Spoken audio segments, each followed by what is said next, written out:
में रणस्थल के अंदर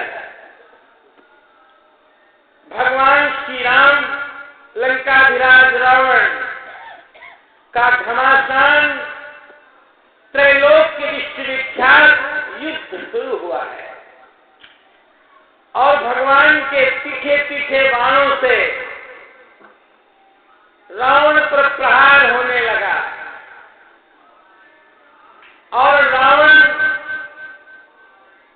के भगवान श्री राम ऐसे बाण मारते हैं कि उसके सिर कट करके नीचे गिर जाते हैं और नया सिर आकर लग जाता है। फिर भगवान काट देते, फिर नया सिर आकर लग जाता है। ऐसा लगता है कि नए सिरों की नई सप्लाई हो रही है, तो पूरी लाइन आकाशमान में लगी। भगवान ने कहा, विभीषण इतने बाण कहां से आए? बाण आएंगे, बाण तो खत्म हो रहे हैं और ये इसका सिर भी कट रहा पर मर क्यों नहीं रहा? नए नए सिर आकर लग जाते हैं। विभीषण ने कहा, ये आपके बैंक की महिमा का प्रताप है। आपकी बैंक में कोई थोड़ा डाले बहुत निकलता है। भगवान ने कहा, हमारी बैंक कैसी? विभीषण ने स्थल में कहा, युद्ध क्षेत्र में कहा भगवान से, प्रभु अगर सुनना चाहते हो तो बताएं। भगवान ने कहा, बताओ। विभीषण ने कहा, जब शिवार्चन करता था, रुद्राभिषेक करता था, फूल चढ़ाता था, फूल कम हो जाते थे तो सिर काट चढ़ा देता था। तो आज उसी का परिणाम है कि नए नए हजारों सिर लाइन लगी है पूरी। कहा कैसे? विभीषण ने कहा, प्रभु सुन लो। अरे सादर शिव का शीश चढ़ाए और एक एक के कोटि न पाए। भगवान को कोई प्रेम से एक चीजें करोड़ों में बदल जाती, लौट कर आ जाती, उसी पास वापस होती। का उसी का परिणाम है कि प्रभु ये मर नहीं सकता, लाख आप उपाय करो, हजारों बाण नए मंगवाओ, सब बाण खत्म हो जाएंगे और इसके सिर समाप्त नहीं होंगे। कहा फिर विभीषण क्या करें? भगवान जान बूझ करके विभीषण को आदर दे रहे हैं। भगवान विभीषण ने कहा, अगर आप इसको मानना चाहते हैं तो एक उपाय करो प्रभु। एक बार कैलाशनाथ भगवान शंकर के पास भेजो और लिख दो, राम रावण युद्ध प्रारंभ, और सिरों की जो सप्लाई चल रही है वो सिर सप्लाई समाप्त करो। भगवान ने एक बार भेजा कैलाशनाथ भगवान शंकर के पास और वहां जाकर के जब देखा तो भगवान शंकर समझ गए कि हमारे इष्टदेव आराध्य देव भगवान प्रभु श्री राम लंकाधिराज रावण से युद्ध शुरू हो गया है। और उसी समय भगवान शंकर ने कहा, जितने सिर जा चुके हैं वो सब रद्द किए जा रहे हैं और नए सिरों की सप्लाई समाप्त की जा रही है। हमारे प्रभु का युद्ध प्रारंभ हो गया है। और उसी समय भगवान से विभीषण ने एक बात और कहा कि ये जीवित क्यों है? एक बाण ऐसा करो, इसके नाभि में मारो, इसके नाभि में अमृत कुंड का वास है। अरे नाभि कुंड पीयूष बस जाके और नाथ दियति रावण बलता के। एक बाण आप इसके नाभि मारो। भगवान ने एक बाण मारा नाभि में तो अमृत का शोषण हो गया, अमृत समाप्त हो गया। और उस समय भगवान ने चैलेंज किया, रावण सावधान। रावण ने कहा, एक मौका दे दो, जरा रुक जाओ। आज मैं विष्णु को दिखाना चाहता हूं कि जो घर में कोई बैरी होता है उसको क्या दंड मिलता है। एक बार से मैं विभीषण का मस्तक काटना चाहता हूं। भगवान ने कहा, तुम कर सकते हो, बाण छोड़ सकते हो। और उसी समय रावण ने एक ऐसा बाण छोड़ा विभीषण का लक्ष्य लेकर के, और उस बाण में आवाज आ रही थी, चला बाण, अग्निबाण। उसमें लिखा था बाण में कि विभीषण स्वाहा, विभीषण स्वाहा, विभीषण स्वाहा। भगवान ने कहा विभीषण बचो, कहा मैं नहीं जानता हूं कुछ, मैं मर जाऊंगा तो आपका भी प्रताप मर जाएगा, आपकी शरण कोई दुनिया में नहीं आएगा, और सब कहेंगे कि भगवान की शरणागति भी सुरक्षित नहीं है, वहां जाने के बाद भी कोई सुरक्षित नहीं बच सकता है, मारा जा सकता है, इसमें आप जानो प्रभु। भगवान ने कहा मैं जानता हूं। और उसी समय जब विभीषण स्वाहा स्वाहा करता बाण आ रहा, भगवान की भक्त वत्सलता देखिए, भगवान की करुणा कृपा का दर्शन करिए, भगवान का भक्त के प्रति प्रेम देखिए। भगवान ने विभीषण को क्या किया, तुरंत विभीषण अपाथे मेरा, और सन्मुख राम सहु सोई सैला।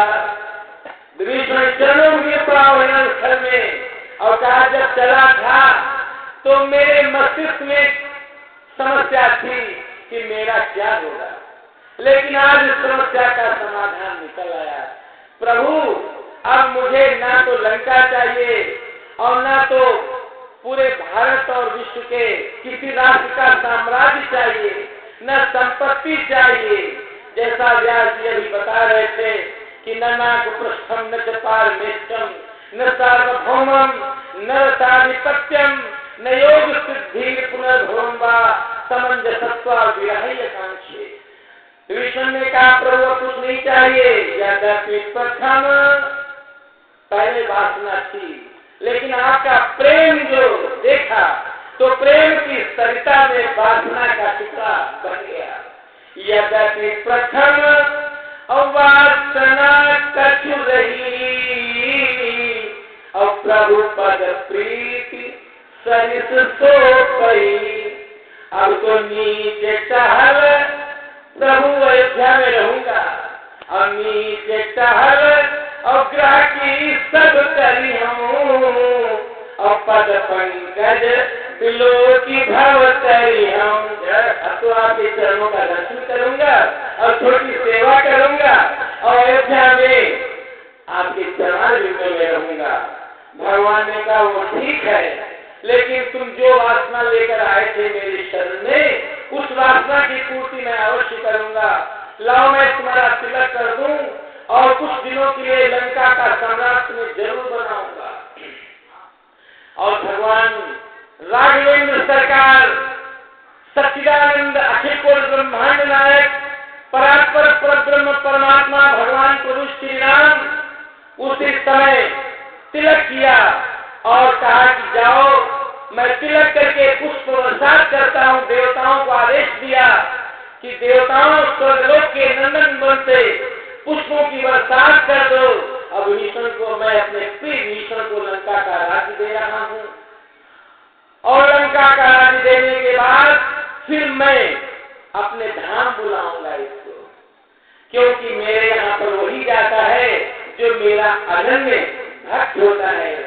भगवान ने उसके मस्तक में तिलक कर दिया, पुष्पों की बरसात हुई, देवता जय जयकार कर रहे हैं, आकाशवाणी हो रही है, बोलो भक्तवत्सल भगवान की जय, बोलो सत्यानंद भगवान की जय। और विभीषण जब चला था तो यही भावना लेकर चला था कि देखियो जाई चरण जल जाता, अरुण मृदुल सेवक सुख दाता, और जे पद परश तरी ऋषि नारी, और दंडक कानन पावनकारी, और जे पद जनक सुता उल्लाए, और कपट कुरंग संग धरि धाये, हरौर पद सरोज वस जेई, अहो भाग्य में देखी हम सोई, और जिन पायन की पादुकन भैया भरत रहे मन लाए,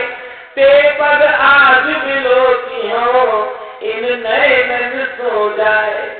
लंका में विभीषण जैसा कोई सौभाग्यशाली नहीं होगा और लंका में रावण जैसा कोई दुर्भाग्यशाली नहीं होगा, क्योंकि रावण ने कभी भगवान का नाम कायदे से और प्रेम से और अंदर से भावना नहीं लिया। अंतिम समय में उसके मुंह से जरूर निकला, जब गिरने लगा रणस्थल में, तो उसके मुंह से एक बार बस निकला है जीवन में, अरे कहाँ राम और हटाऊं पचारी, वो राम कहाँ है। देवता नाचने लगे, कहा वाह इसका तो उद्धार हो गया। अरे जाकर नाम एक बार, जिसका नाम प्रेम से निकल जाए, जात नाम सुमिरत एक बार, उतर नर भव सिंधु पारा। एक बार भी अगर प्रेम से प्रभु का नाम निकल जाए, अनंत जन्मों के पातक ध्वस्त हो जाते हैं, विध्वंस हो जाते हैं, नष्ट हो जाते हैं और जीव प्रभु का आनंद भक्त होकर अंतर मन से चिंतन करने लगता है।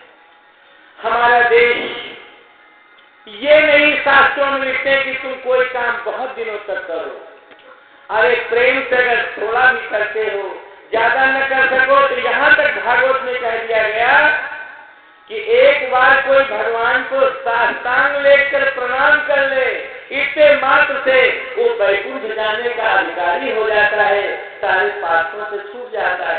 एको कृष्ण प्रणाम दशाश्वमेधाव घटेन तुल्यः, दशाश्वमेधि पुनरेति जन्मा कृष्ण प्रणामी न पुनर्भवाय। कोई प्रेम से प्रभु का एक बार नाम ले और न कहा नाम ले पावे तो कहा फिर एक बार मेरा कोई मुझे प्रणाम कर ले। मात्र प्रणाम करने से वो वैकुंठ गामी होने का वो अधिकार प्राप्त कर लेता है। कोई एक बार भगवान को प्रणाम कर ले, वैकुंठ जाने का अधिकारी हो जाता है। का भगवान को प्रणाम न कर पाए, नाम न ले पाए तो का एक उपाय और है, का वो कौन है, को कहा जो कोई भगवान का नाम लेता हो उसको अगर कोई प्रणाम कर ले तो भी उसका उद्धार हो जाएगा। और भगवान की गंगा न जा पाए तो कहा कोई गया हो और वो लौट रहा हो, उसके कोई गीले वस्त्र धोती वगैरह हो, उसको लेकर माथे में लगा लो और तुम्हें सारे पाप गंगा माता नष्ट करके तुमको वैकुंठ जाने का अधिकारी बना देंगे। इतना प्रभाव हमारी संस्कृति में आया है। गंगा गंगा योग योजना नाम सतैरति मुच्यते सर्व पापेभ्यो विष्णु लोकम सुरक्षति। 400 कोस पर से माँ गंगा कह दे तो सारे पापों से छूट जाता है। और जहाँ पर साक्षात बैठ करके पावन तपोभूमि में, पुण्य भूमि में, ज्ञान भूमि में, ऋषि भूमि में आप बैठ करके और श्रीमद् भागवत की दिव्य मंगलमय कथा का अनुष्ठान कर रहे हो और भागवत सुन रहे हो, भगवान का नाम कीर्तन कर रहे हो, भगवान का प्रसाद प्राप्त कर रहे हो, यहाँ पर निवास कर रहे हो, आपके पूर्वज प्रसन्न हैं। आपके पूर्वज जितने हैं वो सब जो पितृलोक में बैठे हैं, पूर्वज पितृलोक के जो हैं, पितरलोक में हैं, वैकुंठ से विमान छूट रहे हैं और पितृलोक में जाकर कह रहे भाई नैमिषारण्य में जिनके यहाँ के परिवार के सदस्य गए हैं कथा सुनने, वो लोग चले, उनका बुलवा वैकुंठ में हो रहा है, अब पितृलोक से उनकी मुक्ति हो रही है। हजारों वैकुंठ से विमान छूट करके उनका उद्धार होता, उनका कल्याण हो जाता है, पितरों का उद्धार हो जाता है। ऊर्ध्वं गच्छन्ति सत्वता, ऊर्ध्व गति प्राप्त होती है, सदगति प्राप्त होती है, उसका तो उद्धार होता ही होता है। उसके परिवार के पितरों का उद्धार हो जाता है, उसके परिवार के सदस्यों का कल्याण हो जाता है, उसका जीवन मंगलमय हो जाता है। इसलिए हमारे यहाँ एक घटना मैं सुनाऊंगा, बात फिर विराम करूंगा। ये देश कितना महान है, सारे लोग, पूरे विश्व के लोग भारत में आने की प्रार्थना करते हैं, देवताओं से याचना करते हैं देवता कि एक बार प्रभु भारत में जन्म दे देना और बैठा करके कथा सुनवा देना और मुझे आप भगवान का नाम लिवा देना। इतना महान ये भारतवर्ष है। एक बार अमेरिका में एक भारत का राजदूत गया। भारत का राजदूत अमेरिका में अनेक राष्ट्रों के राजदूतों की बैठक हुई। जापान, मार्शल, थाईलैंड और चीन, भारत, सब कहीं के लोग बैठे और एक प्रस्ताव रखा गया कि विश्व में किस राष्ट्र ने कितनी उन्नति किया है। अमेरिका से सबसे पहले पूछा गया, आपके देश ने कितनी उन्नति किया है। अमेरिका का राजदूत खड़ा हुआ और सीना पर हाथ धोकर बड़े स्वाभिमान से बोला। अमेरिका का राजदूत बोला कि वाह, पूरे विश्व के धरातल पर अमेरिका ने इतनी बड़ी उन्नति किया है कि यहाँ के लोग चंद्रलोक पहुंच गए और धरती पर बहुत बड़ा काम कर गए। साइंस में तो पूरे विश्व में सबसे बड़ा विकास कर गए। कहा जापान ने कितनी उन्नति किया है। जापान का राजदूत कहने लगा कि विश्व में अगर कोई वैज्ञानिक जगत में उन्नति किया है तो उसका नाम जापान है। रूस से पूछा गया, आपने कितना विकास किया है। रूस ने कहा, सुनो, अमेरिका अगर चंद्रलोक पहुंचा है तो हमारे यहाँ के लोग मंगल ग्रह पर, बुध ग्रह पर और अनेकों ग्रहों पर यात्रा कर रहे हैं। अब भारत का नंबर आया। भारत के राजदूत से पूछा गया, आपके यहाँ के लोगों ने कितनी उन्नति किया है, कहाँ पहुंच गए। कुछ लोगों ने हंसने का मूड बनाया। भारतीय राजदूत ने भगवान से प्रार्थना किया कि प्रभु को ऐसा उत्तर दो जिससे मैं इनका मुंह बंद कर दूं। भगवान ने भीतर से उत्तर दिया और प्रेरणा किया कि चिंता मत करो, ये बात कहो तुम यहाँ पर, क्योंकि भगवान का कोई जब स्मरण करता है तो भगवान प्रेरणा करते हैं। भारतीय राजदूत ने कहा, अमेरिका के लोग कान खोलकर सुने। अमेरिका का राजदूत कान खोलकर सुने। अमेरिका के लोग चंद्र ग्रह पर पहुंच गए। रूस के लोग मंगल ग्रह पर, बुध ग्रह पर पहुंच गए। जापान के लोग विज्ञान को तोड़कर बहुत बड़ी उन्नति कर गए। लेकिन भारत कहाँ पहुंचा? सुन लो। लोगों ने कहा, कहाँ पहुंचे? कहा, भारतवर्ष अब तो मान लो बहुत ऊंचाइयों पर है। कहा, भारतवर्ष की एक अबला नारी जब कोई देश में कहीं नहीं पहुंचा था तो वहां की एक नारी, अरे यमराज से टक्कर लेकर यमपुरी पहुंच गई और यमपुरी में जाकर उसने यमराज से मुकाबला करके अपने पति के प्राणों को छीनकर भारत में आई थी। इसे विश्व में हमें भारत से बड़ा कौन और उस नारी का नाम क्या है? का सत्यवान और सावित्री, जिसका आप बरगद का पूजन करती है माताएं सब और कथा सुनाती हैं। उनकी कथा सुनकर के माताओं के जीवन में पातिव्रत धर्म की शक्ति का विकास होता है और जितने लोग हैं उनके जीवन में जो है कोई दोष, कोई कमी और कोई नहीं रह जाता। उनके जीवन में उनकी उम्र का विकास होता है। तो भारतवर्ष का राजदूत ने कहा कि हमारे देश में, भारतवर्ष में इतनी उन्नतियां हुई हैं कि मानव की वाणी के कथन के बाहर की बात है। क्योंकि यहाँ पर 5 शक्तियां सदा अवतरित होती आई हैं। 5 शक्तियां यहाँ पर सतियां आई हैं, यहाँ पर संत आए हैं, यहाँ पर सूरवीर आए हैं, यहाँ पर अवतार आए हैं और यहाँ पर आचार्य भगवान शंकराचार्य आए हैं, रामानुजाचार्य आए हैं, रामानंदाचार्य आए हैं।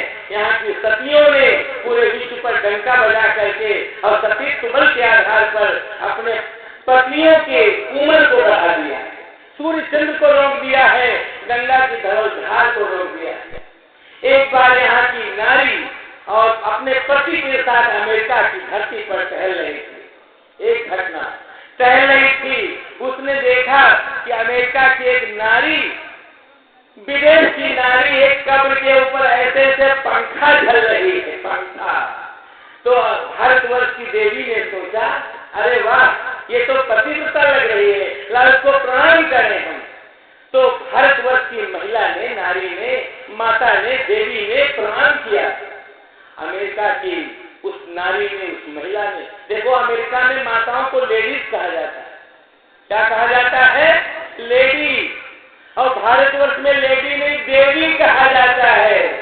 हाँ, हर माता के सामने देवी देवी, हाँ, गार्गी देवी, सीता देवी, उर्मिला देवी, कौशल्या देवी, यहाँ लेडी नहीं होती है। अमेरिका, इंग्लैंड, जापान में लेडी होती है, लेकिन भारतवर्ष में देवी शब्द से संबोधित किया जाता है। तो उसने प्रणाम किया कि एक पतिव्रता नारी, एक पाश्चात्य राष्ट्र अमेरिका की पतिव्रता नारी, तुम बड़ी भाग्यशाली हो। हम लोग जीवित पति का ही बंधन करती हैं, उसकी सेवा करती हैं, पातिव्रत धर्म का पालन करती, तुम तो हमसे भी आगे हो, क्योंकि मृतक पति के जो शव है और उस पर तुम पंखा जल रही हो, पंखा जल रही हो। तो उसने कहा, ए भारतीय नारी, भारतीय माँ सुनो, मैं पंखा नहीं जल रही हूँ, मैं अपने पति के कब्र पर इसलिए पंखा जल रही हूँ कि मरते समय उन्होंने एक वचन लिया था और कहा था कि मुझे विश्वास है कि मेरे मरने के बाद तुम दूसरा विवाह करोगे, लेकिन देवी निवेदन है कि जब तक मेरा कब्र न सूख जाए, मेरी कब्र न सूख जाए, तब तक तुम दूसरा विवाह न करना। इसलिए मैं पंखा हाँक रही हूँ, जल्दी कब्र सूखे और दूसरा मैरिज विवाह मैं करूँ।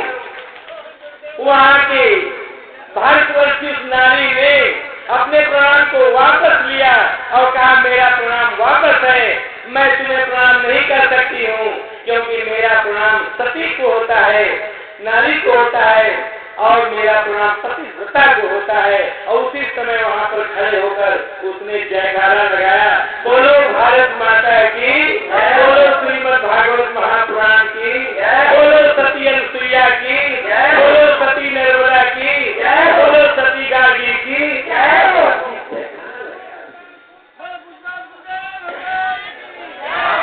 इसलिए ज्ञान के बल पर सतीत्व का पालन होता है, ज्ञान के बल पर संतत्व का पालन होता है, ज्ञान के बल पर, संयम के बल पर सती संत और सूरवीर रणस्थल में जाकर के गीता सुना। यहीं के सैनिक जब रणस्थल में युद्ध क्षेत्र में उतरते हैं, सैनिक, वीर सैनिक, तो क्या करते हैं? यहाँ के सैनिक रणस्थल में गाया करते गीता है, और यहाँ खेत में हल्के नीचे और खेला करती सीता है। चंदन है देश की माटी, तपोभूमि हर ग्राम है, हर बालक देवी की प्रतिमा, बच्चा बच्चा राम है, हर शरीर मंदिर सा पावन, हर मानव उपकारी है। और जहाँ सिंह बन गए खिलौने, और गाय माँ जहाँ प्यारी है, और जहाँ सवेरा शंख बजाता और लोरी गाती शाम है, और चंदन है देश की माटी, तपोभूमि हर ग्राम है। जहाँ कर्म से भाग्य बदलते, आप कितने पावन सत्कर्म कर रहे हो कि चौतरा पर बैठ करके श्रीमद् भागवत महापुराण की पावन कथा सुन रहे हो। जहाँ कर्म से भाग्य बदलते, सब निष्ठा कल्याणी है, और ज्ञान और तप की गाथाएं गाती कवि की वाणी है। ज्ञान यहाँ का गंगा जल था। विश्व में इतना पावन ज्ञान कहाँ मिलेगा? वेदों का ज्ञान, भागवत का ज्ञान, गीता रामायण का ज्ञान, संतों का ज्ञान यहाँ का गंगा जल था। पावन है, अविराम है, और जीवन का उद्देश्य यहाँ पर परमेश्वर का धाम है। और यहाँ के सैनिक रणस्थल में गाया करते गीता है, और यहाँ खेत में हल्के नीचे खेला करती सीता है। बोलो सीता माता की जय, बोलो गंगा माता की जय, बोलो श्रीमद् भागवत महापुराण की जय। इसलिए ज्ञान के द्वारा तुम्हारे जीवन का कायाकल्प हो, मन बुद्धि पावन हो, विचार और भावनाएं पवित्र हो, क्योंकि ज्ञान ही तुमको मुक्त करेगा। ऋते ज्ञानान्न मुक्ति, वो ज्ञान तुम्हें पवित्र करेगा। और गुरु कृपा का फल है कि गुरु बिन हो की ज्ञान, और ज्ञान की हो त्याग बिन गाँव वेद पुराण, और सुख की रही हरि भजन बिन। ये एक एक आख्यान, एक एक दृष्टांत, एक एक उदाहरण जो भागवत का है। कहीं पर समुद्र मंथन की कथा हो रही कहीं पर अजामी का पावन चरित्र सुनाया जा रहा है और कहीं पर भगवान, देखो कल से सुनना, भगवान का जो जन्मोत्सव मनाया जाएगा, भगवान श्री कृष्ण का अवतार, और उसमें फिर नंदोत्सव, और उसमें फिर गोकुल और वृंदावन और मथुरा का पावन दिव्य संदेश और ज्ञान और आनंद की लहरें आएंगी। और भगवान ने उससे नारद जी ने पूछा कि प्रभु एक बात मैं पूछना चाहता हूँ, आप लगभग कहाँ रहते हो? भगवान ने कहा बताऊं? कहा बताइए। कहा नाहम बतामि वैकुंठे योगी नाम हृदय नचा और मद भक्ता यत्र गायत्री तत्र तिष्ठामि नारद। हे नारद जी, मैं वैकुंठ में नहीं रहता हूँ, मैं योगियों के हृदय नहीं रहता हूँ। कहाँ रहते हो? कहा जहाँ पर 100, 200, 500, 1000 भक्त बैठ करके मेरा चरित्र सुनते हैं, मेरा गुणानुवाद गाते हैं, और वो जो आनंद की लहरें आती हैं, आंखों तक अश्रुपात होता है और हृदय कंठ गदगद होता है। नारद जी, मैं वही विराजमान होकर अपने भक्तों के हृदय में बैठकर मैं कथा सुनता हूँ, और भक्त जब मेरे तीर्थ यात्रा जाते हैं तो उनके साथ जाकर उनकी व्यवस्था बनाया करता हूँ। मेरे भक्त सुखी और संतुष्ट जब होते हैं तो मैं भी सुखी और संतुष्ट हूँ। इसलिए मुझे बहुत हर्ष की बात, बहुत प्रसन्नता की बात, हमारे संतजन चातुर्मास कर रहे हैं, हमारी गौ माता गौशाला के अंदर विराजमान होकर के गाओ विशिष्ट मात्रा, ये गाय जो है ये पूरे विश्व की माता है, धरती को रोकने वाली है। गोभी विप्रश्च वेदैश्च सतीमि सत्यवादी अनुधैर्यशीलश्च सप्तमी धारते मही। 7 लोग धरती को रोके हुए हैं, उसमें पहला नाम आता है गौ माता का। इसलिए गाय का दूध पीने वाले लोग तेजस्वी, बुद्धिमान और परम मंगलमयी होते हैं। अकबर बादशाह ने बीरबल से पूछा था, बीरबल दुनिया में दूध सबसे सुंदर किसका होता है? बीरबल ने कहा था सरकार भैंस का दूध बहुत अच्छा होता है। अकबर ने कहा मैंने सुना था गाय का दूध बहुत अच्छा होता है। कहा आप गलत कह रहे हो, गाय का दूध थोड़ी है, वो तो अमृत है, अमृत। जहाँ तक दूध की बात आपने पूछा था मैंने बताया। अकबर बादशाह ने कहा बीरबल दुनिया में जाति सबसे सुंदर कौन मनुष्यों की होती है? बीरबल ने कहा साहब क्षत्रिय बहुत ऊंची कुल में माने जाते हैं। अकबर बादशाह ने कहा बीरबल मैंने सुना था कि ब्राह्मण सबसे उच्च होते हैं। कहा साहब गलत आपने सुना है, ब्राह्मण कोई जाति थोड़ी है, और ब्राह्मण तो धरती के देवता हैं, उनका पूजन होता है। बंदर प्रथम महेश्वर चरना अमोह जैनिक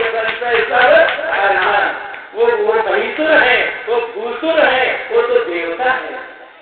अकबर बादशाह ने कहा बीरबल किस नदी का जल अच्छा होता है? नदियों में कौन नदी सुंदर है? बीरबल ने कहा यमुना जल के बराबर कोई जल नहीं, यमुना माता बहुत ही सुंदर है, बड़ी महान है। अकबर ने कहा मैंने सुना था गंगा माता बड़ी महान है। कहा आपने गलत सुना है, गंगा माता कोई नदी नहीं है, गंगा माता कोई धारा नहीं है, गंगा तो साक्षात अमृत का प्रवाह बह रहा है, ब्रह्म ही पिघलकर अमृत रूप में बह रहा है, और उसका एक बूंद मरने वाले के मुंह में पड़ जाता है, वो वैकुंठगामी हो जाता है। और गाय का की पूंछ पकड़ करके कोई अंतिम में प्राणों का परित्याग करता है तो उसका फिर लोक उद्धार, बैतरणी उद्धार और वैकुंठ को प्राप्त हो जाता है। वो तो गाय हमारा देश कितना महान है, हमारी शक्तियाँ कितनी उज्जवल है, कितनी निर्मल है। और अकबर बादशाह ने बीरबल को वर्णन किया था। वास्तव में आज मुझे तुमने जगा दिया बीरबल, और वास्तव में ये जो है गाय नहीं है, ये तो धरती की माँ है, और इसका दूध तो औषधि और अमृत है। गंगा जल नहीं है, अमृत है। और ब्राह्मण कोई मनुष्य और देवता नहीं, मनुष्य और कोई जाति नहीं है, ब्राह्मण तो धरती का देवता है, और वो तो नारायण का स्वरूप है। भगवान ने कहा कोई नारायण को खिलाना चाहे तो फिर दो ही जगह पर आहुति डाले, या तो अग्नि में डाल दे और या तो ब्राह्मण के मुंह में डाल दे। भगवान ने कहा सीधी सप्लाई आती है और मुझे प्राप्त हो जाती है। देवी को खुश करना चाहे तो देवी को का भोग कहाँ से लगावे, देवी का को प्रसाद कहाँ खिलावे, कहा देवी के मुंह में न डाले। छोटी छोटी कन्याओं को बिठा करके तिलक चंदन करके और आरती उतार करके और कन्याओं को भोग लगा दे, भोजन करा दे और देवी माता खुश हो जाती है। उसके ऊपर आए हुए पाप ताप संताप संकट और रोग दोष सब निवारण हो जाते हैं, जीव मंगलमयी पर मुक्त हो जाता है। का देवी को प्रसन्न करने के लिए छोटी छोटी बालिकाओं का बंधन करे, उनको तिलक चंदन करे, उनका धूप दीप नैवेद्य करे और उनको सुंदर भोजन करावे। जब बालिकाएं खाते समय प्रसन्न होती हैं तो फिर देवी माता प्रसन्न होती है। इस तरह से हमारी संस्कृति बड़ी महान है, एक एक देश का कण बड़ा महान है। बस एक बात कह करके वाणी को विराम की ओर ले चलूंगा। एक बार दो संत मिले आपस में, एक का नाम था तुलसीदास, एक का नाम था रहीमदास। रहीमदास ने कहा तुलसीदास मेरा एक प्रश्न है। कहा क्या प्रश्न है? कहा जब हाथी चलता है तो अपने ऊपर धूल फेंकता हुआ, मिट्टी फेंकता हुआ क्यों चलता है? रहीमदास ने कहा तुलसीदास जी सुनो, अरे फूल उठावत सिर धरती और कहू रही मुझे काज और चेहरज ऋषि पत्नी करी सोई ढूंढत गजराज, चेहरज ऋषि पत्नी करी सोई ढूंढत गजराज। तुलसीदास ने कहा महाराज अब एक प्रश्न और है। कहा तीन लोक हैं, स्वर्ग लोक, मृत लोक, पाताल लोक और तीनों लोकों में देवियां हैं। कहा तीनों लोकों की देवियां क्या चाहती? स्वर्ग लोक की अप्सराएं, मृत लोक की माताएं और पाताल लोक की नाग पत्नियों की मानसिकता क्या होती है, क्या भावना होती है? कहा सुरतीय नरतीय नागतीय अरे सब चाहती अत होए। तो रहीमदास जी बताइए क्या चाहती हैं? तो रहीमदास ने कहा बताओ, कहा बताओ। तो रहीमदास जी बोले अरे सुरतीय नरतीय नागतीय और सब चाहती अत होए। अरे गोद लिए हुलसी फिरे और तुलसी सोचत होए, सियावर रामचंद्र की है। गोद में माँ हुलसी तुलसी को लिए घूम रही है, हनुमान जी ऊपर से फूल चढ़ा रहे हैं, देवता पुष्प बरसात कर रहे हैं और मृत लोक, आकाश लोक, ब्रह्मलोक और देवलोक और पाताल लोक और स्वर्गलोक सब खुश हो रहे हैं कि ऐसे बालक का जन्म होगा जिससे तीनों लोग कृतार्थ और धन्य हो जाएंगे, सब महान हो जाएंगे। क्योंकि वो माँ नहीं है जिसका पुत्र राम भक्त न हो। अरे पुत्रवती और युवती जग सोई और रघुबर भक्त जात सुत होई।